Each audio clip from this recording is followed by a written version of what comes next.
I'm Sunny Williams. I'm up here on the International Space Station. So this is Node 2.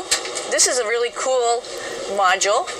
Of course, most of these modules you'll see they have 4 sides, and they're put together. That way we could sort of work on a flat plane, either a wall, a floor, another wall, or the ceiling. But, you know, again, all you have to do is turn yourself and your reference changes. The reason I'm bringing that up is because this is where 4 out of 6 of us sleep. And so people always ask about sleeping in space. Do you lie down? Are you in a bed? Not really, because it doesn't matter. You don't really have the sensation of lying down. You just sit in your sleeping bag. So here's one sleep station right here. I'm going in right now. You can follow me if you want. So I'm inside. It's sort of like a little phone booth, but it's pretty comfy.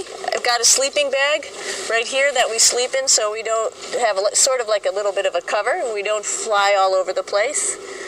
But you know, you can sleep in any orientation. I have it feeling like I'm standing up right now, but like you saw, I'm on the floor. But it doesn't matter if I turn over and I sleep upside down. I don't have any sensation in my head that tells me that I'm upside down, so it really doesn't matter. The sleep station is also like a little office. We've got a computer in here. As you can see, we've got a couple little toys. I've got some books. I've got some clothes and other things that make it sort of like home. I'm coming out. And just for reference, that's one sleep station. This one's another. Right here. There's one on the ceiling, if you want to call it. Right here. And then there's a 4th on the other wall over here. So all of us sleep in a little bit of a circle. All right, come on back. There's more to show you.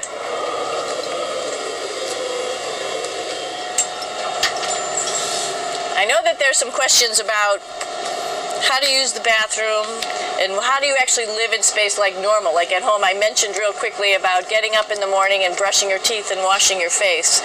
Well, how do you do that? Well, here is the bathroom, essentially. You get up in the morning and we have a little kit, and it has all the essential things that you need, like your toothbrush and toothpaste and brush. See how much better the brush makes my hair look? I'm just joking. It still stands up straight. It doesn't matter where you are. It's always going to stand up straight while you're up in space. A lot of people ask about toothbrush and toothpaste.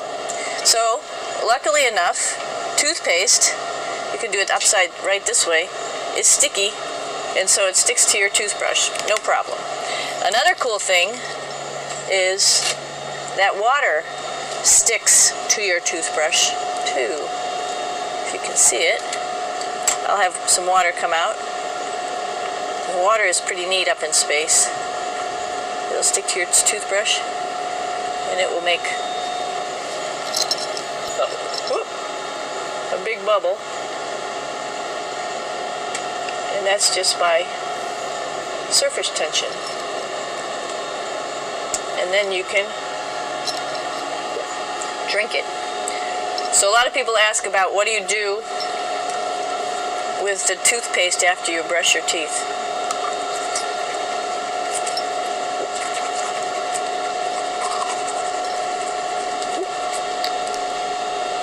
Two options. Swallow it, and it's sort of like mouthwash, but it tastes a little gross.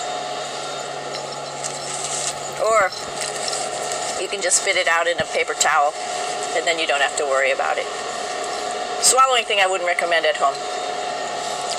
I'm only up here for 4 months, so it's not that bad. One of the most pressing questions about living in space, of course, is the bathroom. So let's take a look at that little piece of work. Come on in.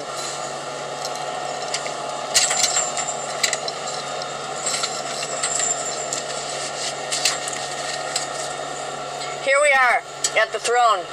This is awesome. You might see the little, you might have noticed the little moon on the outside. This is our orbital outhouse right here.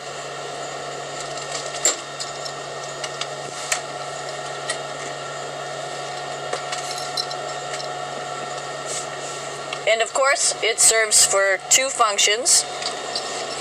Number 2, right here. I'll show you. But you see it's pretty small, so you have to have pretty good aim, and you'll be ready to make sure things get let go the right direction. And it smells a little bit, so I'm closing it up. And that's, of course, for number 2. And this guy right here is for number 1. So they're sort of two slightly separate functions, but you can do a little, essentially both, by hanging on right here and doing number 1 and number 2. I might add it's color coded so you really don't get it mixed up, which is nice. This is yellows for number 1. And also there's a selection of paper. People always ask about toilet paper. What do you do with toilet paper? What kind of toilet paper do you have? We have gloves just because sometimes it does get messy. We have some Russian wipes, which are a little bit coarse if you like the coarse type of toilet paper. We have some nice tissues, which are nice and soft if you like soft toilet paper. We have Huggies, just for any cleanup. You know, we were all babies once, and this sort of helps. And then if things get really out of control, we have disinfectant wipes, just to make sure we clean up here. Because, you know, just like the water I showed you, the number 1 stuff can sort of go all over the place if you don't aim correctly. And did I mention both of these have a little bit of suction, so they should keep things going in the right direction. But like I said, sometimes things get a little out of control if you are out of control yourself flying around. So we have lots of protective stuff. And of course, you do have your privacy. There's a little door, so other people know that you're in there. Here's a pretty cool place. This is sort of like in your house where everybody meets in the morning. After you wash your face, brush your teeth, you want to find something for breakfast. And this is our kitchen. You might notice there's all sorts of foods here. It's like opening the refrigerator. You got all your different stuff that you want to have. Drinks, meats, eggs, vegetables, cereals, bread, snacks. And that's a good place. That's where you find all the candy. Side dishes, and then some little power bars just in case. So we have all this type of food. Some of it is dehydrated, and so we have to hydrate it, fill it up with water. Some of it is all ready made, and then all we have to do is heat it up. So something like this, I'm pulling out barbecued beef brisket. Pretty yummy. Not only is this food made in the U.S., but we also have food here from Japan. We've got Russian food. As you can see, all these red containers are filled with food that's from Russia. And then we get some of our specialty stuff, some things that we like, some of our favorite stuff that your family can send up.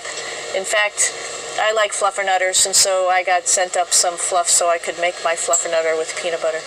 So you have a lot of food up here, no problems.